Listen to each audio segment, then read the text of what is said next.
Hola, ¿qué tal? Somos el grupo número 3. Nuestro tema principal es polímeros. La materia es materiales dentales. Los integrantes son Aleir Zambrano, Anaí Ramírez, Ángela Ramírez, Eric Villot, Erika Suárez, Génesis Nava, María Zarango, Valesca Mendieta y mi persona, John Vaca Matías. Aplicación de las resinas en la odontología. La resina sintética se la utiliza en una gran variedad de aplicaciones dentales, como lo más común es como prótesis, es bases, revestimientos y dientes artificiales. También como materiales de obturación de cavidades, selladores, materiales de impresión, equipamiento, recipientes de mezcla y cementos de resina. Clasificación de las resinas. Las resinas dentales se solidifican al polimerizar y la polimerización se produce a través de una serie de reacciones químicas por las cuales se forma la gran macromolécula a partir de una gran molécula llamada monómero. La resina sintética también suele ser denominadas plástico. El material plástico es una sustancia que, a pesar de ser dimensionalmente estable, solo podría ser en condiciones normales. Las resinas están compuestas por moléculas muy grandes. La forma y morfología particular serían como resinas es una fibra. Y si es material rígido o algo parecido, serían como de goma. Los polímeros también se lo utilizan como selladores, como material profiláctico que se emplea para sellar fisuras y así evitamos que crezcan bacterias cariogénicas. Utilidad de los polímeros. Los polímeros sirven como material de unión, material de restauración, material de revestimiento, bases de prótesis, dientes postizos y material de impresión. Los elastómeros son un tercer grupo de material polimérico, como por ejemplo elástex, que se forman naturalmente. Se someten también a deformación y muestran gran elongación. Eso quiere decir que son súper elásticos. Requisitos de las resinas dentales.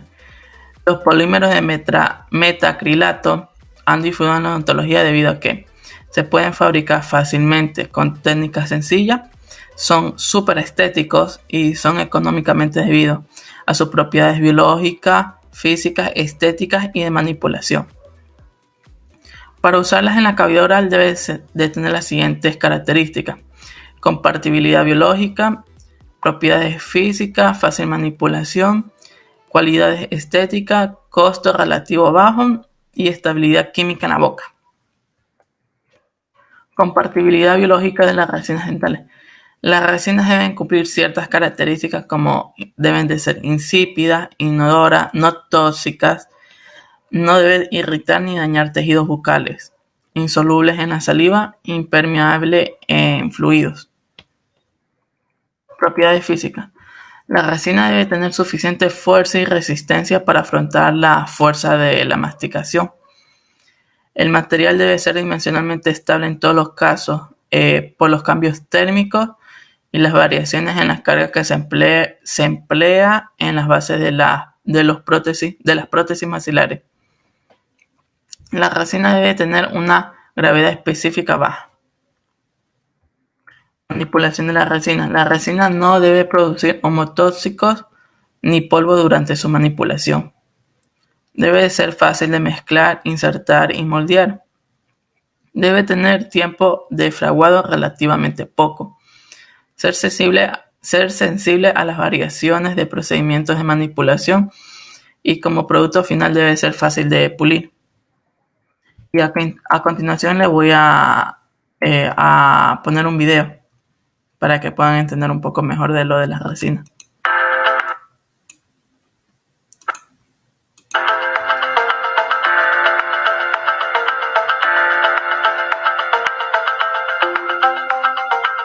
create an aesthetic restoration with natural appearance, we need to use different composite layers of different shades and opacities. The variety of shades and opacities to be used for one restoration depends on how complex is the adjacent tooth, since the goal is to copy it. For most cases, 3 or 4 variations are enough, to provide a satisfying outcome.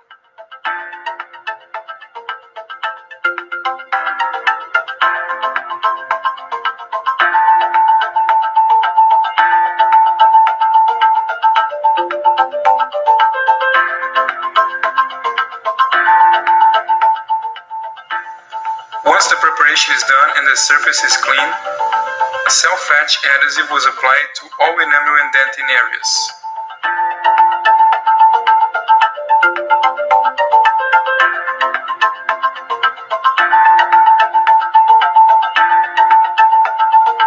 Since we are dealing with a complete class 4, the palatal wall was created with a previously made silicone index.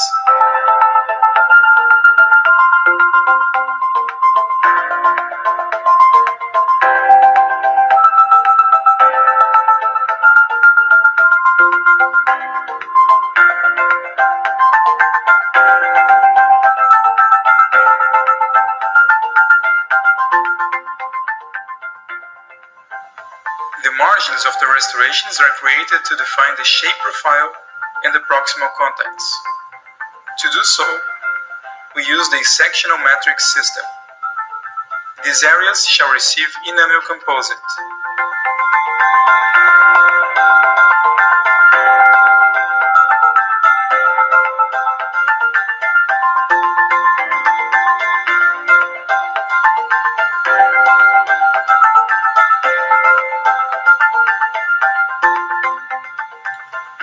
For the incisal edge, dentin composite can be used to provide the right amount of opacity.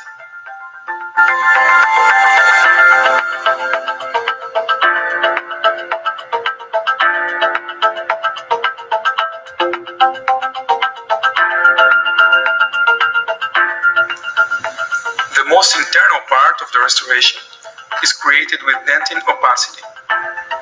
This layer shall overlap the enamel margin, covering all the beveled area. On the incisal third, dentin lamellons can be created according to the anatomy of the adjacent tooth.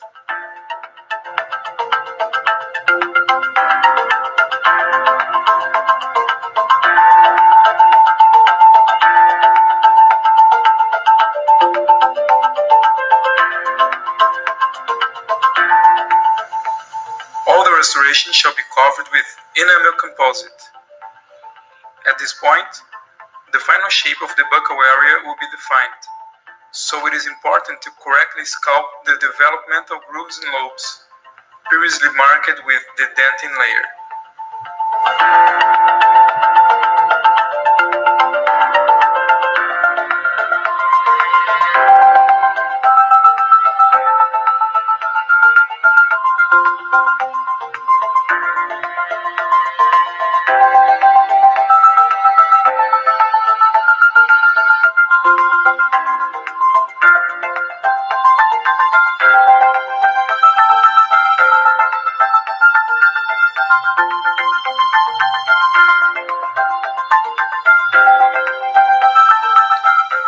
The final shape can be enhanced with sandpaper discs. To obtain a smooth surface, it is suggested to use all 4 discs, from coarse to extra fine grain. Also, minor corrections can be made with diamond burrs.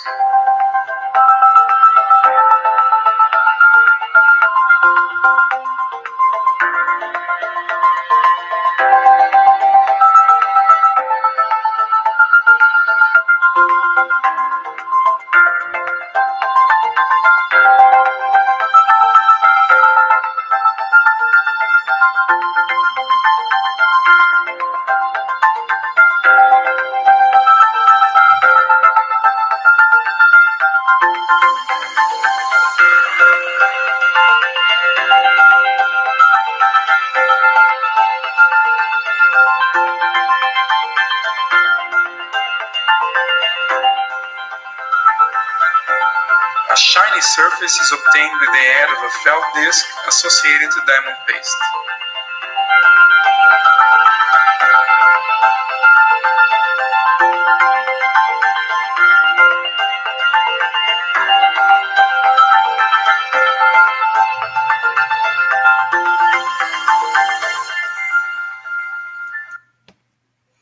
Muchas gracias. Ok, buenos días. Bueno, me voy a disculpar un poco porque en este momento están haciendo un poco de ruido por donde yo vivo, pero continuamos con la exposición. Propiedades estéticas de la resina o de los polímeros.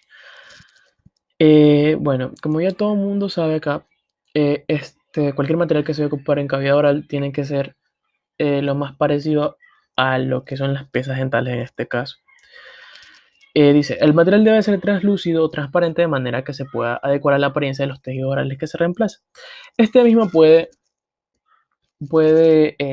teñirse o pigmentarse y este no tiene que cambiar su color original del cual ya fue fabricado. O sea, después de ya haber sido puesto por el odontólogo, no tiene que cambiar su color ni su apariencia.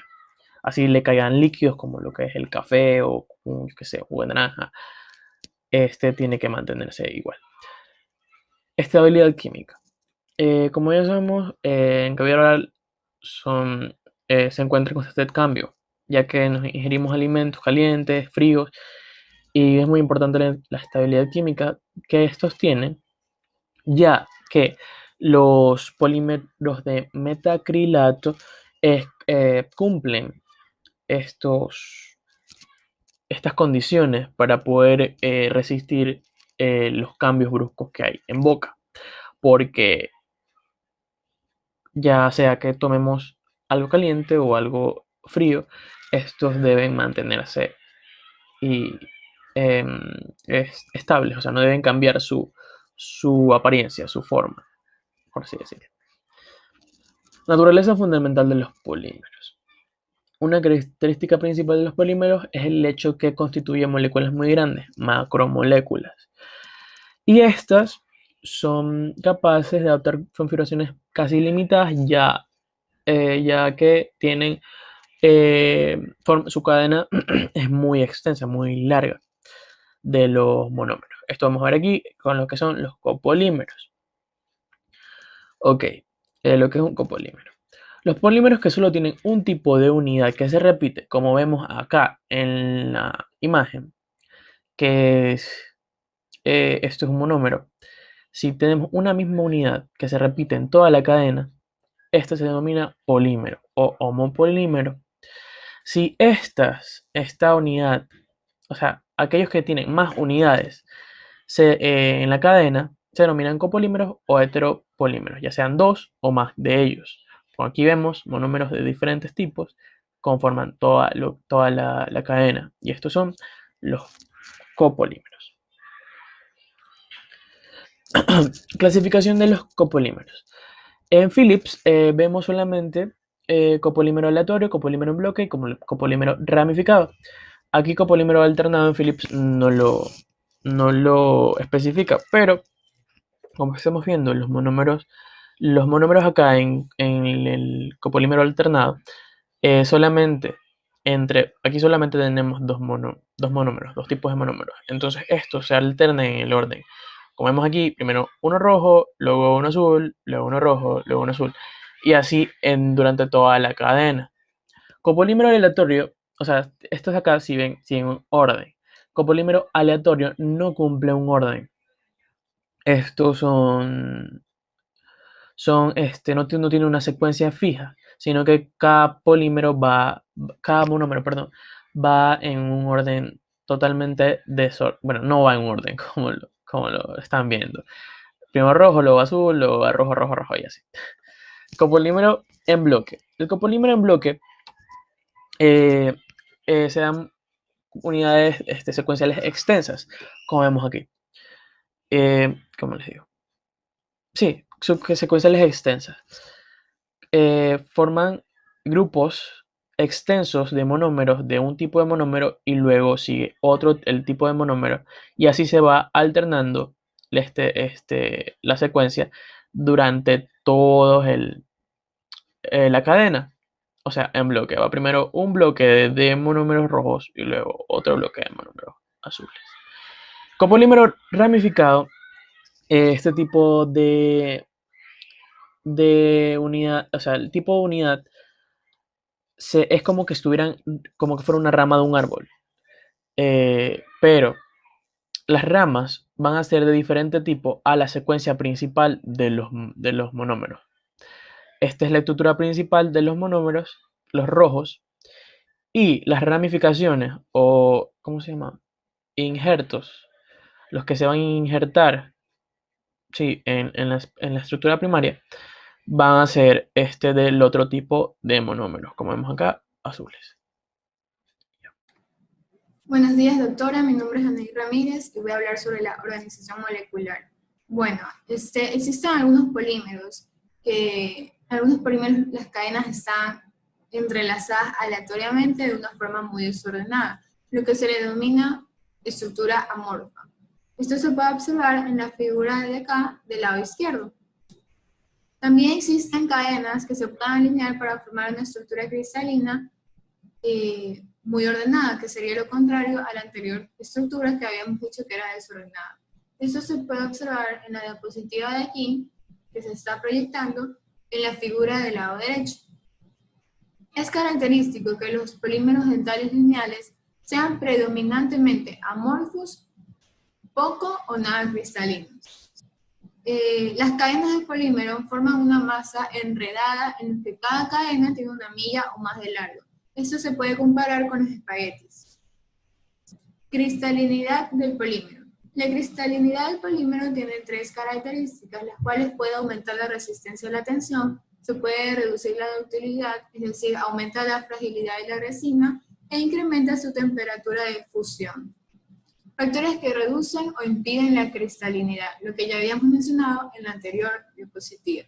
Bueno, uno de los factores que reduce o impide la cristalinidad es la copolimerización, que disminuye la capacidad de las cadenas del polímero para alinearse. Otro similar es polímeros de ramas largas, las cuales impiden, en este caso impiden, no disminuyen, que las cadenas de polímero se alineen. Otro factor es la disposición aleatoria de los grupos de sustitución, sobre todo los grandes grupos laterales que mantienen separadas las cadenas del polímero. Y otro de los factores es los plastificantes que tienden a separar estas cadenas. Propiedades físicas de los polímeros. Deformación y recuperación. Las fuerzas aplicadas producen tensiones dentro de los polímeros que pueden provocar deformación elástica, deformación plástica y una combinación de ambas deformaciones. La deformación plástica, ¿qué es en sí? La deformación plástica es irreversible y da lugar a una forma permanente. Por otro lado, la deformación elástica es lo contrario, es reversible y la recuperación será total una vez que se elimine la tensión. La deformación viscoelástica da lugar a una combinación de formación elástica y plástica, es decir, a las dos deformaciones ya antes mencionadas. Aunque solo se produce una recuperación de la deformación elástica a medida que disminuye la tensión. La recuperación, en cambio, no es instantánea. Una vez eliminada la tensión, el proceso de recuperación tiene dura largo tiempo, y la cantidad de deformación que no se recupera en el momento en que se elimina la fuerza se considera deformación plástica. Bueno, ahora vamos a hablar sobre las propiedades reométricas. La reometría o comportamiento de flujo de los polímeros sólidos implica la combinación de deformación elástica y deformación plástica y la recuperación elástica cuando se eliminan las fuerzas. La longitud de la cadena, el número de entrecruzamientos, la temperatura y la tasa de aplicación de fuerzas determinan el tipo de comportamiento dominante. Es decir, todas estas características determinan qué tipo de comportamiento dominante tiene el polímero. Flujo plástico. Comportamiento de deformación irreversible, que se produce cuando las cadenas del polímero se colocan unas sobre otras y se recolocan dentro del material, provocando así una deformación permanente. De ahí tenemos recuperación elástica, que se trata del comportamiento de deformación reversible que se da en las regiones amorfas de los polímeros, cuando las cadenas enredadas al azar se estiran y se vuelven a enredar. Esto se puede asemejar a un resorte que vuelve a su posición original sin moverse cuando se elimina la fuerza aplicada.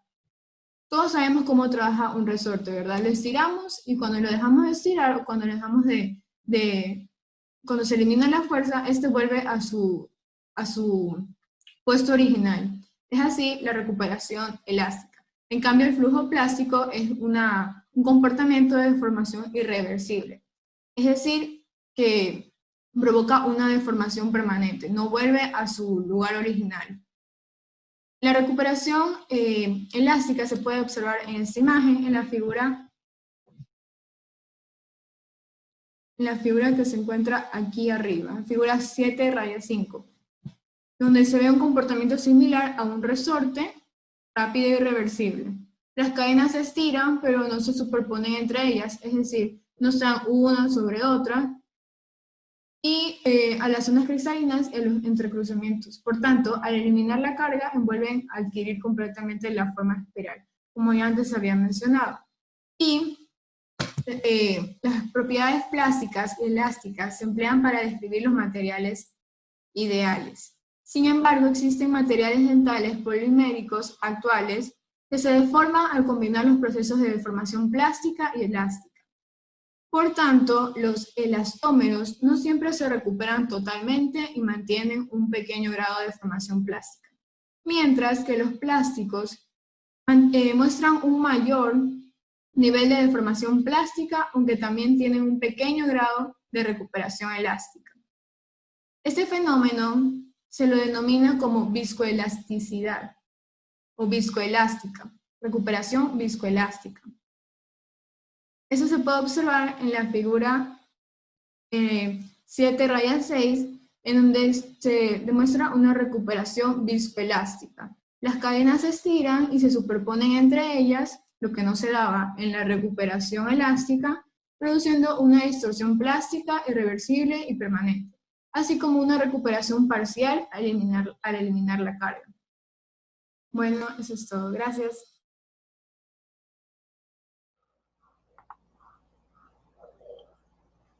Propiedades de disolución. En general, los polímeros se disuelven con lentitud, no son claramente solubles o insolubles en un líquido determinado, y sus características de disolución son muy sensibles al entrecruzamiento, a la cristalinidad y a la ramificación de la cadena. Las siguientes características describen la naturaleza general de los polímeros. Cuanto más largas sean las cadenas, cuanto mayor sea el peso molecular, más lenta será la disolución del polímero. Los polímeros tienden a absorber un solvente, a aumentar de tamaño y a ablandarse más que a disolverse. El entrecruzamiento evita la separación total de la cadena y retrasa la disolución. Los polímeros con muchos entrecruzamientos no se pueden disolver. Otras características.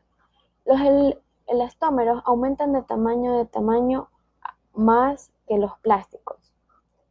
Una pequeña cantidad de tumefacción de los dispositivos dentales poliméricos puede tener consecuencias indeseables en el ajuste de las prótesis. Moléculas absorbidas, por ejemplo, el agua, separan las cadenas de polímeros y propician el deslizamiento entre las cadenas. Este efecto lubricante se denomina plastificado. Las propiedades térmicas de los polímeros. Los cambios ambientales y las temperaturas, la composición, estructura y peso molecular de un polímero influyen en sus propiedades físicas. En general, cuando sea la temperatura, más blando y débil será el polímero. Los polímeros pueden adoptar muchas formas diferentes, mediante procesos que varían dependiendo de si el polímero es termofraguado o termoplástico. Los polímeros termofragurables. Los polímeros termofraguables se someten a un cambio climático. Endurecen de forma permanente al calentarse a temperaturas superiores a aquella a la cual se comienzan a polimerizar y no se vuelven a ablandar al recalentarlos de la misma temperatura. Los polímeros termoplásticos están formados de cadenas lineales o ramificadas. Se ablandan al calentarse a temperaturas superiores a la transición del vidrio, temperatura a la cual comienza el movimiento molecular para separar las cadenas.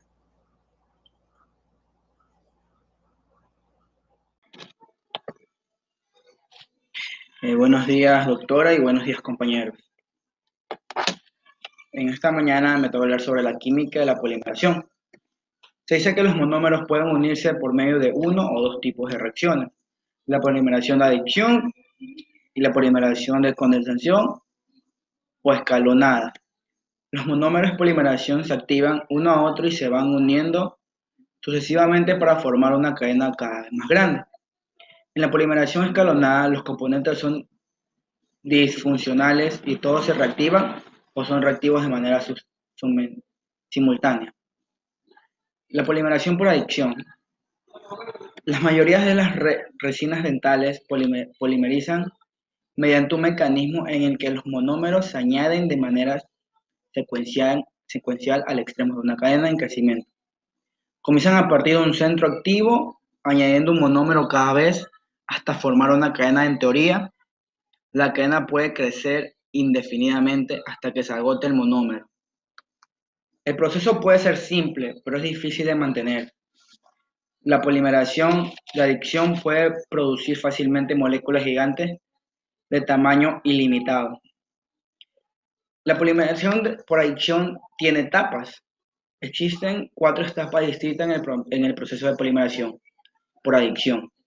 La primera es inducción, segundo propagación, la tercera es transferencia de cadena y la terminación. En la inducción se dice que esta etapa la controla la activación y la iniciación. Para que comience este proceso se necesita una fuente de radicales libres. Los radicales libres se pueden generar por activación de las moléculas que producen. Radicales empezando una segunda sustancia química que puede ser calor, luz visible, luz ultravioleta o transferencia de energía de otro compuesto a un radical. Los componentes más usados por los odontólogos son el calor y la luz visible. Aquí se puede observar la iniciación, como expliqué, de un radical libre. En la de aquí se ve cómo se separa la cadena de oxígeno, que queda libre el radical libre, y el punto adyacente que se encuentra aquí, este de aquí, simboliza el electrón pareado. Como pueden darnos cuenta, aquí en esta imagen, el radical libre con el electrón pareado se suma a una molécula metilmetalcrilato. Ahí comienza la iniciación. Se dice que a medida que el electrón pareado del radical libre se acerca a la molécula de metilmetacrilato, como podemos observar aquí, uno de los electrones del doble enlace se adhiere al radical libre. Aquí, como podemos darnos cuenta, se adhiere al radical libre.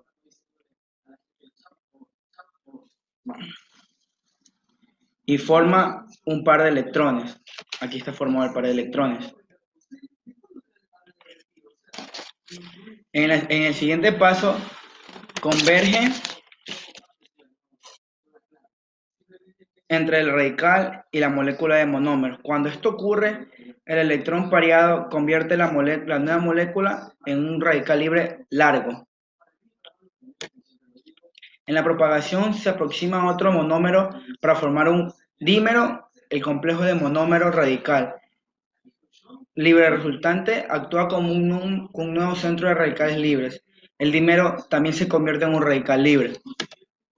En la transferencia de cadena se dice que en este proceso se transfiere el radical libre activo de una cadena en crecimiento a otra molécula, y se crea un nuevo radical libre que crecerá más adelante, como por ejemplo la molécula de un monómero puede activarse mediante una macromolécula en crecimiento, de tal manera que la terminación se produce en la última de estos procesos, diferentes en las reacciones de terminación descritas anteriormente. En la terminación, que es el último proceso de la polimeración por adición, se dice que a pesar de que suele ser el fin de las cadenas, las reacciones de terminación adicionales concluyen con más frecuencia, al emparejar directamente los extremos de dos cadenas radicales libres o al intercambiar un átomo de hidrógeno entre una cadena de crecimiento y otra. ¿Sí? Aquí, como podemos observar, el radical libre es todo esto. Y aquí, como podemos darnos cuenta, se une a otra molécula de metilmetacrilato. Y ahí es donde sucede la propagación, que vamos a darnos cuenta, al momento de unirse, forman toda esta cadena. Y se une a otra cadena de metilmetacrilato, y ahí es donde sucede el crecimiento de la cadena. En esta de aquí podemos observar que todo esto es el radical libre con el átomo pareado. Se une a otra molécula de metilacrilato, ahí es donde sucede la transferencia de la cadena. Y así sucesivamente se va uniendo. Esto provoca una redisposición de radical libre para formar un enlace doble, hacerse no reactivo y que el monómero forma un radical libre que puede practicar a una reacción de proliferación de la cadena. En la acá se dice que puede darse otro tipo de transferencia de cadena cuando una cadena no se propaga. Interactúa con el segmento no activo que se forma en la figura. Durante esta interacción, el segmento no activo vuelve activo, mientras el segmento activo se inactiva. Muchas gracias. Yo les voy a hablar acerca de la inhibición de la polimerización por adición. Sabemos que la polimerización es un proceso químico por la que los reactivos, monómeros, compuestos de bajo peso molecular, se agrupan químicamente entre sí, dando lugar a una molécula de gran peso llamada polímero. Cualquier impureza de un monómero que pueda reaccionar con los radicales libres inhibe o retrasa la reacción de polimerización. Inhibir significa es una sustancia que detiene o evita la reacción química. Aquí podemos ver la terminación que por medio de estos dos radicales libres que forman esta cadena covalente. Ya. La adición de una pequeña cantidad de un inhibidor común como es la hidroquinona a un monómero inhibe la polimerización espontánea en caso de que no haya iniciador y retrasa la polimerización en caso de que sí lo haya. Los radicales libres, el oxígeno reacciona rápidamente en estos radicales y su presencia retrasa la reacción de polimerización. Por ejemplo, la velocidad de la reacción y el grado de polimerización disminuye si esta última se realiza al aire libre, en comparación con los valores más altos obtenidos cuando la reacción se lleva a cabo de un ambiente con un poco oxígeno. Otro ejemplo sería en la mezcla manual de los materiales de impresión. Se atrapan microburbujas, las cuales contienen moléculas de oxígeno, el que contribuye a inhibir la polimerización de los materiales de impresión. La consecuencia de los inhibidores afecta tanto la capacidad del almacenamiento como al tiempo del trabajo de la resina dental. Por este motivo, las resinas dentales comercializadas suelen contener una pequeña cantidad de por lo menos 0,06% o incluso hasta menos de un inhibidor como es el metiléter de la hidroquinona, ya que ayuda a inhibir la autopolimerización durante el almacenamiento. El materiales de matriz es preferible en una práctica clínica utilizar material como es la matriz, que ayuda a dar forma a la resina y actúa como barrera para evitar el contacto con el oxígeno durante el fraguado. Dicha matriz evita que se genere una capa pegajosa e inhibidora del aire sobre la superficie. Las características de estas material de matriz va a tener rigidez, espesor mínimo, flexibilidad, transmisión óptica, estabilidad y va a ser compatible. Rigidez adecuada para la inserción de las zonas proximales. Compatibilidad entre los materiales restaurativos y la matriz, que invalidará la matriz para el correcto ejercicio de sus funciones, evitando que se logre una restauración adecuada. La fácil adaptabilidad al diente. Esta está vinculada a la flexibilidad de la matriz dental para envolver el diente con solo la cantidad de presión necesaria. La capacidad para contraerse y ser flexible para una adaptación perfecta a los bordes de la restauración.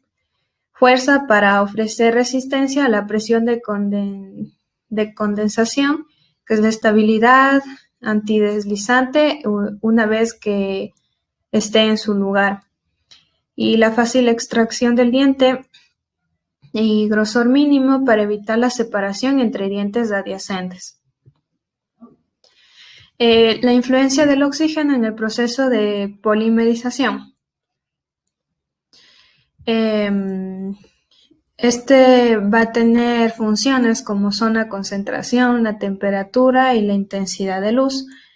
Por lo tanto, debe evitarse la inclusión de aire en las resinas para optimizar el proceso de fraguado en las zonas más importantes de la restauración. Gracias. Navas, y les voy a hablar sobre lo que es la polimerización escalonada. La polimerización escalonada se da a partir de cualquier reacción química. Esta de aquí se va a dar entre dos o más moléculas, las cuales van a formar lo que es una estructura simple, no macromolecular. Este término, polimerización escalonada, hace referencia a lo que es un subproducto. Este subproducto generalmente suele ser lo que es agua o alcohol. Polimerización escalonada debemos de tener en cuenta que va a ser de una formación escalonada súper lenta. Aparte de esto, este mecanismo nos va a ayudar con lo que es la formación de nuestros tejidos biológicos, tales como son el carbohidrato, las proteínas, el ácido ribonucleico y el ácido desoxirribonucleico. Bueno, a continuación vamos a hablar sobre el ejemplo. El ejemplo te da lo que es un polietil enteraftelato. Polietil enteraftelato pertenece a lo que es el grupo de los poliéster. Los poliéster son polímeros los cuales en cada unión va a aplicar lo que es la función del éster. Entonces, aquí tenemos lo que es el ácido acético, el cual vendría a ser lo que es una molécula, y el etanol otra molécula. Entonces, aquí en este círculo de color amarillo que encierra lo que es el OH, el cual vendría a ser la base del ácido acético, y el hidrógeno, el cual vendría a ser la parte ácida del etanol, va a formar lo que es la reacción ácido-base, el cual nos va a dar como resultado el acetato de etilo, más lo que es una molécula de agua. Entonces, como decíamos al inicio, que la polimerización escalonada es la unión de dos o más moléculas, dando como resultado un subproducto, en general suele ser agua, el cual es nuestro caso, o alcohol. Dando como resultado en sí lo que es una estructura simple, el cual es el acetato de etilo, el cual pertenece a lo que es un éster, más lo que es agua. Entonces, como conclusión, podemos decir que la polimerización escalonada, o también conocida como polimerización de condensación, es cuando en la unión de un nuevo monómero se va a liberar lo que es una molécula de agua o alcohol. Gracias. Buenos días, doctora. Buenos días, compañeros. Mi nombre es María José Sarango. Yo a continuación les voy a hablar sobre la copolimerización. Bueno, primeramente nosotros debemos saber qué es un copolímero. Un copolímero es una macromolécula compuesta por dos o más monómeros. Son unidades respectivamente distintas que se pueden unir de diferentes maneras por medio de enlaces químicos. Bueno, nos dice que un polímero forma un copolímero y esta unión o esta formación va a formar la copolimerización. Bueno, dice que muchas resinas se fabrican mediante este proceso que es la copolimerización, como el metacrilato de metilo, los esteres acrílicos y los esteres de metacrilato. Estos se copolimerizan fácilmente con poca inhibición entre los pares de monómeros. Tenemos las resinas dentales de acrílico. Bueno, nos dice que las resinas dentales de acrílico deben tener cualidades excepcionales en cuanto a su estabilidad química, a sus dimensiones. También deben poseer propiedades que les permitan un tratamiento relativamente sencillo. Estas resinas deben ser fuertes, duras y no frágiles. Historias de las resinas. Bueno, nos dice que los primeros polímeros que aparecieron en la odontología fueron los acrílicos, que fue en el año de 1937. Reemplazaron al caucho vulcanizado, que se usaba como base de prótesis removible. En el año de los 60, las resinas acrílicas se introdujeron como el primer cemento para hueso que se utilizaba para el reemplazo de cadera. Actualmente, nos dice que la resina acrílica es usada comúnmente como un material de base de prótesis, cubetas individuales, dientes artificiales, aparatos ortopédicos, entre otros usos.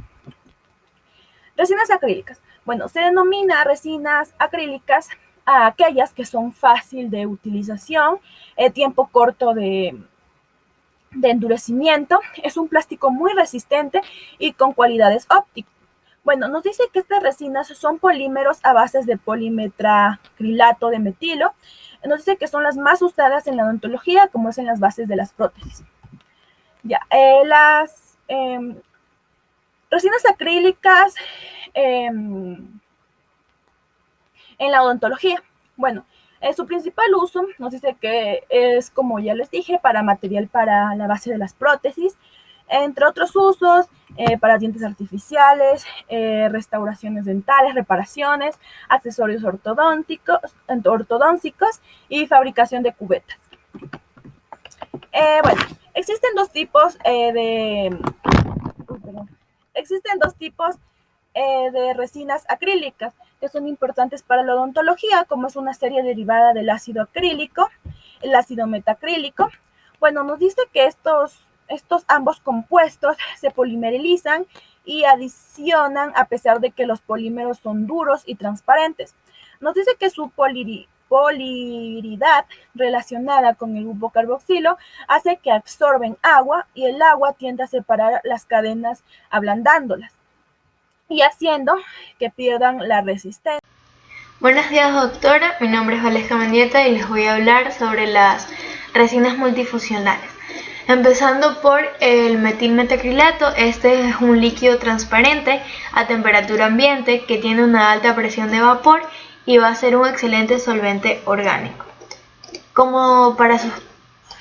Las propiedades de este son que tiene un peso molecular de 100, tiene un punto de fusión de menos 48 grados centígrados, un punto de ebullición de 100,8 grados centígrados, una densidad de 0,945 gramos por milímetro a 20 grados centígrados y un calor de polimerización de 12,9 kilocalorías por mol. Cabe recalcar que el punto de ebullición va a ser muy cercano al punto de ebullición que tiene el agua.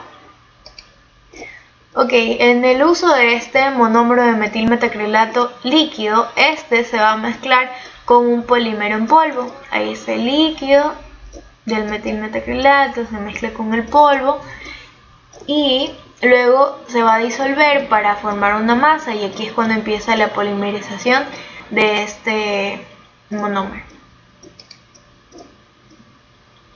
En su polimerización, cabe decir que el grado de la polimerización va a variar dependiendo de las condiciones de esta, ya que el grado de polimerización depende de la temperatura, de la polimerización, de su método de activación o del tipo de iniciador, entre otros. En odontología usualmente se polimeriza mediante el uso de un iniciador químico, como se lo usó acá en el metilmetacrilato. Como nos pudimos dar cuenta, en el metilmetacrilato este redujo un 21% debido a que eso pasa aquí en la polimerización. Las condiciones necesarias para la polimerización de este no son complicadas, simplemente se tiene que llevar a cabo demasiado rápido la mezcla para que se pueda dar la masa. Los monómeros de metilmetacrilato son muy útiles, ya que estos, como dije anteriormente, solo necesitan estar a temperatura ambiente. No necesitan ningún otro tipo de temperatura. Está bien si están en presencia del aire. Por otro lado, el polimetilmetacrilato es una resina transparente de gran claridad. Este es un polímero muy estable que no se va a decolorar con la luz ultravioleta, y este tiene notables propiedades de envejecimiento. Este, en sus propiedades, va a transmitir la luz en el rango ultravioleta a una longitud de onda de 250 nanómetros. Esta va a ser una resina dura debido a que tiene una dureza de NUP entre 18 y 20, una resistencia a la tracción aproximadamente entre 60 megapascal. El módulo de electricidad va a ser de 2400 megapascal, y por último va a tener una densidad de 1,19 gramos por centímetro cúbico. La despolimerización de este polimetilmetacrilato es químicamente estable al calor, ya que cuando está a una temperatura de 125 grados centígrados se va a poder ablandar y se va a poder moldear como un material termoplástico. Entre los 125 grados y los 200 se va a producir la despolimerización de este polimetilmetacrilato. Cuando está a la temperatura de 400 grados centígrados, el 90% del polímero se va a despolimerizar y va a formar un monómero, que es casi lo mismo que dice acá. Acá dice que este polimetilmetacrilato de gran peso molecular se va a degradar a un polímero inferior al mismo tiempo que se va a convertir en un monómero. Cuando se polimeriza, se convierte en un monómero. Como todas las resinas acrílicas, este material va a tender a absorber el agua mediante un proceso de inhibición. Su estructura cristalina posee mucha energía interna, por eso este va a producir la difusión molecular en la resina, ya que no va a necesitar menos energía de activación. Es soluble en muchos solventes orgánicos que vamos a poder tener en la clínica odontológica, ya sea como el cloroformo o la acetona. El metacrilato y las resinas acrílicas multifuncionales. Esta fórmula de aquí que vemos, esta parte de una molécula, es el extremo. Este es el grupo metacrilato que va a estar en cada resina acrílica multifuncional en el extremo de cada cadena ramificada de la resina que ya mencioné. Uno de los primeros metacrilatos multifuncionales usados en la odontología fue la resina de Bowen o bisgama, que puede definirse, esta es la molécula de bisgama. Esta se puede definir como un ester aromático de metacrilato, porque tiene dos metacrilatos a sus extremos, como ya expliqué. Este va a tener un núcleo rígido, y este núcleo rígido va a reducir la capacidad de que las moléculas que están en esta bisgama no puedan rotar durante la polimerización. Por lo tanto, en ocasiones uno de estos grupos, este o este de cada extremo, uno va a reaccionar mientras que otro no lo va a hacer. También podemos decir que esta molécula de bisgama tiene dos grupos de OH, uno aquí y otro acá, que forman enlaces de hidrógeno entre los monómeros. Estos OH van a producir que este polimetilmetacrilato sea viscoso. Por eso, a este polimetilmetacrilato, como es muy viscoso, para reducir su viscosidad, se lo va a mezclar con el dimetacrilato de trietilenglicol, que es este de aquí, que tiene poca viscosidad, entonces se lo mezcla con él para que ya no sea tan viscoso. También podemos decir que se puede determinar el grado de conversión, que se expresa como porcentaje de grupos de metilmetacrilato consumidos a partir de esta fórmula que tenemos aquí. También podemos decir que a lo largo de los años se han creado más resinas multifuncionales que que se han creado con el objetivo de reducir esta viscosidad que tenía la bisgama y aumentar el grado de su conversión, como tenemos el dimetacrilato deuterano, el pentacrilato monofosfato de dipentaeritol y el ácido poliacrílico. El dimetacrilato deuterano es una resina que resulta prometedora. Este grupo se la puede describir como cualquier cadena de monómeros que tiene uno o más grupos deuteranos y sus dos grupos de metacrilato en sus extremos. Esta fue la fórmula que encontré, pero del pentacrilato de monofosfato de dipentaeritol no encontré fórmula. Se dice que este es un grupo de agente de unión de dentina que se usa como un monómero, y según la fórmula de este pentacrilato, este monómero va a contener 5 grupos de acrilato por molécula de monómero. Por último tenemos a esta resina multifuncional que es el ácido poliacrílico. Esta se ha usado demasiado, con mucha frecuencia, durante los últimos años. A partir de este es que se ha obtenido el metacrilato de hidroxietilo.